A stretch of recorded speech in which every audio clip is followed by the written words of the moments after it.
صحیفہ سجادیہ میں ایک دعا ہے جو وداع رمضان کے لیے، رمضان کا جو ہے شہر اللہ کے ختم ہونے پہ جو رمضان کو وداع کیا ہے امام نے، وہ پڑھنے سے تعلق رکھتا ہے. اور میں ہمیشہ یہ کہتا ہوں کہ اس کو شروع رمضان میں پڑھنا چاہیے. ہمیں آخر میں پتہ چلتا اوہو جو ہم سے جدا ہوا وہ کیا تھا، جی جی.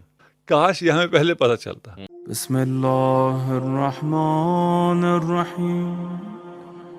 کہ رمضان المبارک کی مناسبت سے ہم دیکھتے ہیں کہ لوگ عبادات کا اہتمام کرتے ہیں، بالخصوص دعاؤں کا اور مناجات کا بھی اہتمام کیا جاتا ہے. تو آپ اس ماہ مبارک کی مناسبت سے مناجات اور دعاؤں کی اہمیت پر تھوڑی روشنی ڈالیں. اعوذ باللہ من الشیطان اللعین الرجیم. بسم اللہ الرحمن الرحیم. ماہ مبارک ماہ ضیافت الہی ہے. آپ کسی کے بھی ضیافت میں چلے جائیں تو دو قسم کے مہمان آتے ہیں ضیافت میں. ایک وہ جو صرف آتے ہیں، کھاتے ہیں، چلے جاتے ہیں، میزبان سے ان کا کوئی تعلق نہیں ہوتا، نہ میزبان ان کو زیادہ پروٹوکول دیتا ہے، باتیں کرتا ہے، اپنے ساتھ بٹھاتا ہے. بس ان میزبان کو بھی پتہ ہوتا ہے، مہمان کو بھی پتہ ہے کہ میری اوقات اتنی ہے کہ اس ضیافت میں آؤں، کھاؤں، چلا جاؤں. صحیح. تو یہ ضیافت سب کے لیے عام ہے.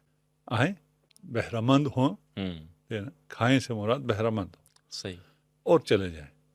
لیکن اصل جو ضیافت ہوتی ہے، اور اصل میں آپ کہیں جاتے ہیں اور وہ بھی اگر کوئی بادشاہ ہو، بادشاہوں کا بادشاہ ہو، شہنشاہ ہو، تو اگر آپ اس سے بات کر رہے ہیں، آپ اس کے ساتھ گفتگو کر رہے ہیں، صحیح. تو اصل ضیافت وہ ہے. آپ نے ضیافت میں بھی دیکھا ہوگا کہ کھانے پہ اس کی توجہ نہیں ہوتی جی ہے، جی. اس کی توجہ اس پہ ہوتی ہے کہ آپ بات کر رہے ہیں.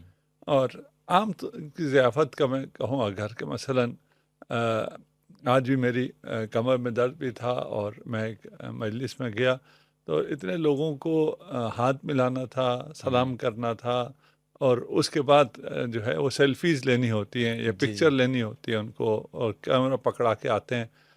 ان کو کھانے سے زیادہ یہ زیادہ عزیز ہوتا ہے. جبکہ یہ گفتگو جب ہاتھ ملانے کے دوران ہوتی ہے یا تصویر لینے کے درمیان ہوتی ہے، بعض لوگوں کی یہ خواہش ہوتی ہے کہ تصویر ایسے بنائیں جیسے جب ہم نے آپ سے ہاتھ ملایا ہوا ہے، وہ ہاتھ چھوڑتے نہیں جب تک ان کی تصویر بن نہ جائے، تاکہ تصویر میں یہ رہ جائے کہ میں خاص تھا، میں ہاتھ ملا رہا تھا. اور اگر کوئی گفتگو کر سک رہا ہو، میزبان اس قابل سمجھے کسی مہمان کو کہ اسے خاص وقت دے، اس کے ساتھ بیٹھ کے گفتگو کرے، تو وہ سب سے بڑا پھر وہ وی آئی پی ہے. صحیح. اور پھر وی آئی پی وہ ہے جس کے ساتھ وہ سرگوشی کرے. صحیح. تو اس ضیافت الہی میں صرف یہ نہیں ہے کہ ہم نے اس دسترخوان الہی پہ جا کے کچھ استفادہ کرنا ہے، ہم نے کلام کرنا ہے، اور یہ کلام کا فرصت ہے جسے ہم دعا کہتے ہیں. ہم نے سرگوشی کرنی ہے جسے مناجات کہتے ہیں. صحیح. تو اصل ضیافت یہ دعائیں ہیں اور یہ مناجات ہیں. اور دیکھیے اس میں دو اسکول آف تھاٹ ہیں یا دو مسالک ہیں. ایک یہ ہے کہ ڈائریکٹ صرف خدا، ٹھیک ہے. کوئی اور نہیں ہے. جی جی. ٹھیک ہے جی، آپ جائیں ڈائریکٹ خدا کے پاس جائیں. لیکن اگر آپ کے پاس سفارش نہیں ہے، آپ کے پاس وہ زبان نہیں ہے، وہ آداب نہیں ہے خدا سے گفتگو کے، تو آپ کو لفٹ نہیں ملے گی.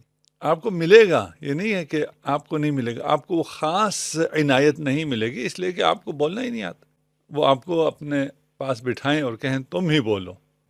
میں اس کو عام میزبان مہمان کی طرف اس لیے کے آ رہا ہوں.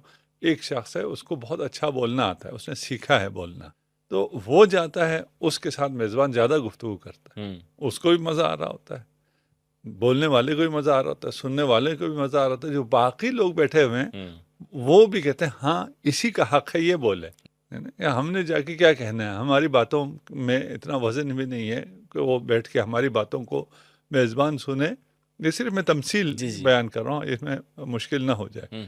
اور رمضان ہے، روزے رکھے ہوئے ہیں، جس کی وجہ سے آپ کی مسکراہٹ بھی کم ہو گئی ہے، ہماری بھی کم ہو گئی ہے.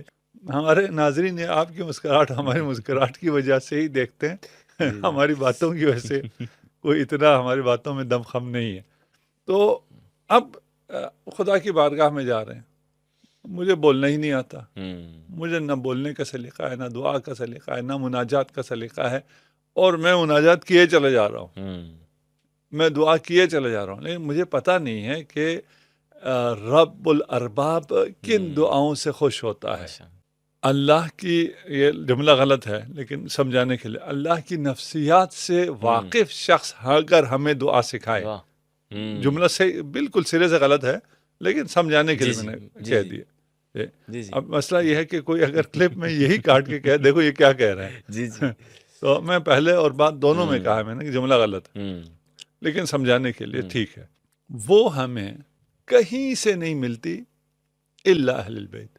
دعائیں لے آئیں، رمضان میں زیادہ جو پڑھی جاتی ہیں وہ دعائیں لے آئیں، مناجات لے آئیں. کوئی دعا، میں یہ چیلنج کر رہا ہوں، مجھے پتہ نہیں ہے دقیق، مجھے نہیں پتا آپ کے پاس کتنی دعائیں ہیں، دقیق نہیں پتا، لیکن دقیقاً پتہ ہے کہ اتنی نہیں ہے اس پائے کی، ہو ہی نہیں سکتی ہے یا نہیں کی بات تو بات کی ہے نا، ہو ہی نہیں سکتی ہے جو باب مدینۃ العلم سے ملے گا. وہ نسخہ کہیں سے نہیں ملے گا جو محمد عربی صلی اللہ علیہ وآلہ وسلم سے ملے گا. رسول سے کہاں سے ملے گا؟ اہل بیت سے ملے گا. انی تارکم فیکم الثقلین. بے شک. آپ کے پاس ثقلین ہے، تمسک ثقلین سے ہے، قرآن اور میری عطرت سے تمسک. یہی دعائیں ہیں، یہی مناجات ہیں، بالکل یہی آداب ہے. تو یہ دعاؤں کا، مناجات کا ایک عظیم ذخیرہ مکتب اہل بیت میں موجود ہے. اور میں آپ کو بھی دعوت دوں گا اور باقیوں کو بھی. بھائی رب کو ہی پکارنا ہے نا. جی جی. اور ان دعاؤں میں جن پہ آپ کو اعتراض ہے ان میں سے ایک نقطہ بھی نہیں ہے. صحیح صحیح. اصل مناجات امین المؤمنین، اگر وقت ملا میں ان میں سے کچھ چیزیں پڑھ دوں گا. یا دعائے ابی حمزہ صومالی، اور دعائے افتتاح بھی ہے، باقی دعائیں بھی ہیں. میں دو کا صرف اس لیے وہ کر رہا ہوں کہ اسے آپ ذرا آج رات جا کے پڑھیے گا. تو ہم اگلے پوڈ کاسٹ اگر ہمیں سعادت نصیب ہو تو اس میں اس پہ بات کر لیں گے. صحیح. مناجات امین المؤمنین کو پڑھ لیں اور جو ابی حمزہ صومالی کی دعا ہے اسے پڑھ لیں.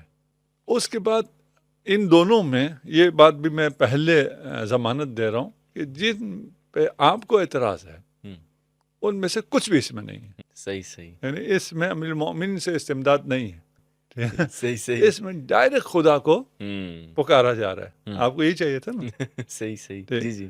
اچھا، ان دعاؤں کو پڑھنے کے بعد پھر یہ کہا جاتا ہے کہ بھئی آپ تو علی سے مدد مانگتے ہو، آپ تو اہل بیت سے توسل کرتے ہو. ان دعاؤں میں تو توسل نہیں ہے، اس طرح کا استمداد نہیں ہے. یہاں تو سیدھا خدا کو پکارا جا رہا ہے. پھر آپ کی سوچ الگ ہے اور ان دعاؤں میں جو سوچ ہے وہ الگ ہے، وہ الگ ہے.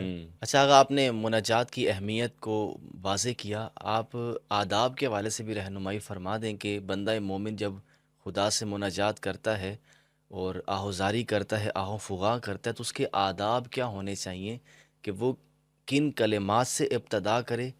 اس کو تھوڑا واضح فرما دیں ہمیں. محمد و اہل بیت محمد کی جو تعلیمات ہیں وہ اس حوالے سے کیا ہیں؟ یا بس ہاتھ اٹھائے اور گلے شکوے شروع کر دیے جائیں اور اپنے دکھڑے بیان کر دیے جائیں؟ ایک آداب ہیں کہ پہلے یہ کہا جائے، پھر یہ کہا جائے، پھر یہ کہا جائے. یقیناً آداب ہے نا. صحیح. فرق تو یہی ہے کہ اہل بیت سے کے ذریعے اگر آپ جائیں گے تو آداب کے ساتھ جائیں گے، اگر اہل بیت کو چھوڑ کے جائیں گے تو بغیر آداب کے جائیں گے، صحیح بے ادب جائیں گے. صحیح صحیح. فرق یہی ہے اور کوئی فرق نہیں ہے. اور جو میں پہلے کہہ رہا تھا کہ اگر ان ادعیہ کو دیکھیں تو یہاں ڈائریکٹ جا رہے ہیں آپ.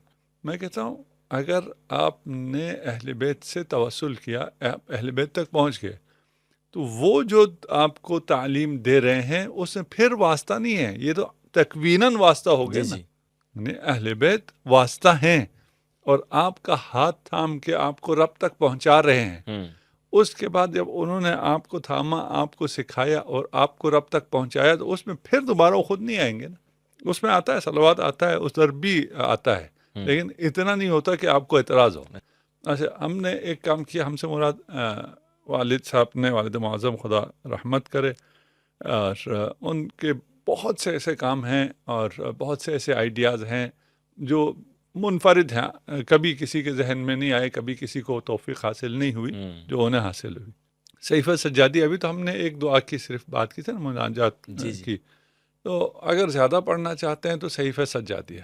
صحیفہ سجادیہ میں ایک دعا ہے جو وداع رمضان کے لیے، رمضان کا جو ہے شہر اللہ کے ختم ہونے پہ جو رمضان کو ودا کیا ہے امام نے، وہ پڑھنے سے تعلق رکھتا ہے. اور میں ہمیشہ یہ کہتا ہوں کہ اس کو شروع رمضان میں پڑھنا چاہیے. ہمیں آخر میں پتہ چلتا ہے اوہو جو ہم سے جدا ہوا وہ کیا تھا، جی جی کاش یہ ہمیں پہلے پتہ چلتا. جیسے ایک شخصیت ہے، آپ تشریف لائے ہوئے ہیں، آپ کے جانے کے بعد ہمیں پتہ چلے، جیسے ہمیں اکثر مرحوم ہونے کے بعد شخصیات کا بتایا جاتا ہے کہ یہ کیا تھا. یہ خیر ہم اس میں تو کاش یہ نہیں کہتے کاش ہمیں پہلے پتہ ہوتا، ہم نے تو کیا کر لینا تھا. لیکن پہلے پتہ ہوتا تو ہم اس سے زیادہ استفادہ کر سکتے. تو صحیفہ سجادیہ ہم نے پرنٹ کر کے، ہم سے مراد والد صاحب، اسے ہدیہ کیا اور ایک خط بھی اس میں ڈال کے دیا کہ آپ کو توحید پر اس سے بہتر کوئی کتاب اگر معلوم ہے تو ہماری رہنمائی کیجیے. اور یہ تمام لائبریریز کو بھیجا گیا، دارالعلوم کو بھیجا گیا، جو اور بھی جو انٹلیکچوئلس تھے ان کو بھیجا گیا. تو ایک اعتراض آیا، جو یہ ہزاروں نسخے گئے تھے، اکثر نے تو خیر کوئی رد عمل نہیں دیا کہ اس سے بہتر کوئی کتاب ہے. بات نے بہت سے لوگوں نے کہا نہیں، اس سے بہتر کوئی کتاب توحید پر نہیں ہے، اور یہ ساری دعاؤں کی کتاب ہے. آپ دعا کی بات کر رہے ہیں، جی جی تو سب دعاؤں کی کتاب ہے. ایک نے کہا اس میں درود محمد و آل محمد پہ درود بار بار ہے، یہ غلط ہے. اب اس لیول پہ اگر آپ کو محمد و آل محمد سے بغض ہو تو یہ کتاب نہ پڑھیں، اور ادعیہ معصومین نہ پڑھیں. کہ بغض کے ساتھ معصومین آپ کو خدا تک نہیں پہنچائیں گے. اس لیے کہ رسول کی حدیث ہے کہ علی آپ سے محبت نہیں کرے گا الا مومن، اور بغض نہیں کرے گا الا منافق. تو وہ اگر منافق ہے تو وہ بغض کرے گا، وہ کہیں بھی نہیں پہنچے گا، ان دعاؤں سے بھی نہیں پہنچے گا. تو یہ ان لوگوں کے لیے جو تھوڑا زیادہ پڑھنا چاہتے ہیں صحیفہ سجادیہ پڑھ لیں، رمضان کی جو دعائیں ہیں ان کو پڑھنا چاہتے ہیں دعا افتتاح پڑھ لیں وغیرہ وغیرہ. وہ پھر آپ آ جائیں گے اس میں تو آپ کو بہت سی ملیں گی. کہ آپ کے پاس کتاب نہیں ہے تو ایک ویب سائٹ ہے، بہت اچھی ویب سائٹ ہے duas.org، صحیح، اس میں یہ دعائیں موجود ہیں. اور اس میں آپ جائیں گے تو رمضان کی دعائیں بھی الگ سے، سحر کی دعا، افطار کی دعا، رات کی دعائیں، شب قدر میں پڑھنے والی دعائیں، یہ ساری دعائیں وہاں موجود ہے، اردو انگلش ترجمے کے ساتھ اور وغیرہ وغیرہ. صحیح. تو وہ آداب کیا ہیں وہ ایک الگ بحث ہے، اور میں ابھی بیان کروں، اور میں اگر بیان کروں گا تو ناقص بیان کروں گا. صحیح. ان آداب کے مطابق اگرچہ آپ کو آداب سمجھ میں نہ آئیں، لیکن ایک پیٹرن پہ سیٹ کر کے آپ کو الفاظ دیے گئے کہ یہاں سے شروع کرنا ہے، صحیح، اور اس انداز میں یہاں ختم کرنا ہے، اور آپ کی دعائیں کیا ہونی چاہیے. اس سے بھی انسان کو نجات ملتی ہے. دیکھیں مجھے اگر چھوڑ دیا جائے بغیر رہنمائی کے تو میں جا کر اس ضیافت الہی میں خدا کی بارگاہ میں پہنچ کر عرش الہی پر بیٹھ کے چھوٹی چھوٹی اپنی نوکری اور پتہ نہیں کیا مانگ کے واپس آ جاؤں گا. جی جی، کیونکہ میری سوچ اس سے اوپر ہے ہی نہیں. تو ان دعاؤں کا فائدہ یہ ہے کہ البتہ اس کو آپ جیسے پڑھیں گے تو آپ کو تو عربی سمجھ میں آتی ہے، اگر عام عوام پڑھتی ہے تو وہ پھر اس کو ترجمے کے ساتھ میں ریکویسٹ کروں گا کہ پڑھے. صحیح. اچھا آقا، اس میں رہنمائی فرمائی کہ ائمہ اہل بیت اطہار کی مناجات کی طرف ہم رجوع کرتے ہیں، اسپیشلی مولا علی کی دعائے کمیل کو ہم دیکھ لیں یا صحیفہ سجادیہ کو ہم دیکھ لیں تو آپ نے عقیدہ توحید کی طرف اشارہ کیا، لیکن بہت سے ہمارے اکابر علماء ان دعاؤں کی روشنی میں عقیدہ توحید کے باب میں توسل کا بھی انکار کرتے ہیں، اور براہ راست خدا سے ہی مدد مانگنے پہ زور دیتے ہیں کہ ائمہ کی تعلیمات خود ان کی دعاؤں میں یہی نظر آ رہی ہے. تو اس کی تھوڑی وضاحت فرما دی کہ کیا ان دعاؤں میں جو خالصتاً ہمارے ہاں توحید کے نام پر ایک نعرہ بازی کہیں جس سے توسل کا بھی انکار کیا جاتا ہے اور مقدسات کو دعاؤں میں ذکر کرنے کو بھی حرام سمجھا جاتا ہے، تو کیا ائمہ کی مناجات سے ایسا کوئی تاثر ملتا ہے؟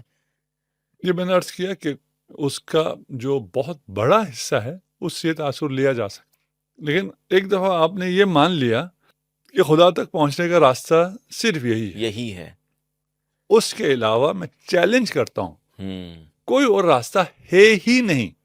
یہ مان لیا اور مان کے کہا بھائی اس راستے میں توسل نہیں ہے، اس لیے کہ اس کے معظم حصے میں توسل نہیں ہے. وہ ایک دعا دو دعا کر رہے ہیں، میں کہہ رہا ہوں ساری دعائیں میں، ساری دعاؤں میں توسل نہیں ہے. صحیح. ابھی بھی اس جملوں کو کاٹ کر سنیں گے تو پھر کچھ چیزیں مشکل ہوں گی، تھوڑا سا سارا سن لیں. ائمہ سے وارد ہونے والی دعاؤں میں اغلب میں توسل نہیں ہے. صحیح.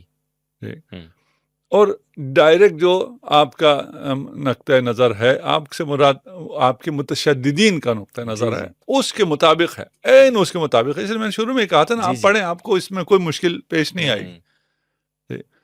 تو یہ بات طے ہو گئی کہ خدا تک پہنچنے کا واحد راستہ اہل بیت اطہار ہے. صحیح. آپ اس کو توسل کا نام نہ دیں، ٹھیک ہے نا. آپ خدا تک کیسے پہنچے ہیں؟ بالتوسط، بالتوسل ائمہ اطہار پہنچے. جی صحیح. یہ پریکٹیکل توسل ہے. صحیح. یہ جو آپ کہہ رہے ہیں یہاں توسل نہیں ہے، جی ٹھیک ہے نا، وہ توسل کی اعلیٰ ترین مثال ہے. صحیح. کہ آپ ائمہ کے ذریعے خدا تک پہنچ رہے ہیں. جی یہ ہو گیا. اس کے بعد دعائے توسل بھی ہے. جی آپ نے جب مان لیا کہ یہی ہیں، یہی پہنچا سکتے ہیں، انہی کو معلوم ہے، اور یہ دیکھیے ان کی دعائیں، تو ان کی یہ دعا بھی دیکھ لیں جس میں توسل ہے، اگرچہ اس کو پورشن کم ہے، کہ اس لیے کہ وہ آپ کو توسل سکھانے کے لیے وہ توسل موجود ہے. پھر توسل کے لیے آپ نے پھر دعاؤں تک تو نہیں رہنا ہے، پھر ائمہ نے جو آپ کو سکھایا ہے، جو تعلیمات دی اس تک بھی آنا ہے. جی بالکل. اس میں توسل ہے. صحیح. تو آپ دیکھیے یہ دین ایسا نہیں ہے کہ ایک بھوفا لگا ہوا ہو اور ادھر جا کے میں اپنی پسند کی چند ڈشیں کھا کے آ جاؤں اور کہوں کہ بھوفا لگا ہوا تھا، اس میں سے یہ دیکھو یہ دیکھو یہ دیکھو، یہ کیوں کہ یہاں ہے اس لیے یہی کھانا چاہیے. اس میں وہ جو طاقتور چیزیں تھی، اچھی چیزیں تھی، وہ کھائے ہی نہیں. دین ایسا بھوفا نہیں ہے. دین وہ نسخہ ہے ڈاکٹر کا جو سارا لینا ہے. صحیح. اس میں یہ نہیں کہنا کہ یہ شربت میٹھی ہے، یہ میں لوں گا، اس انجیکشن سے مجھے درد ہوتا ہے، یہ میں نہیں لوں گا. پھر آپ کو وہ جو ہے نا کیا کہتے ہیں، شفا نہیں ملنے والی، آپ کا علاج نہیں ہونے والا. صحیح. آپ نے اہل بیت سے لینا ہے، سارا لو. صحیح. اور جو حصہ آپ کے خیال سے توسل نہیں تھا وہ عین توسل تھا. جی بالکل. وہ عین توسل تھا، وہ عملی توسل تھا. دیکھیں آپ کو امیر المومنین مناجات میں انگلی پکڑ کے خدا تک لے جا رہے ہیں. جی بالکل. ٹھیک ہے، جب وہ خود لے کے جا رہے ہیں تو پھر اور کس چیز کا توسل، اور کیا نام آئے گا، کہاں آئے گا؟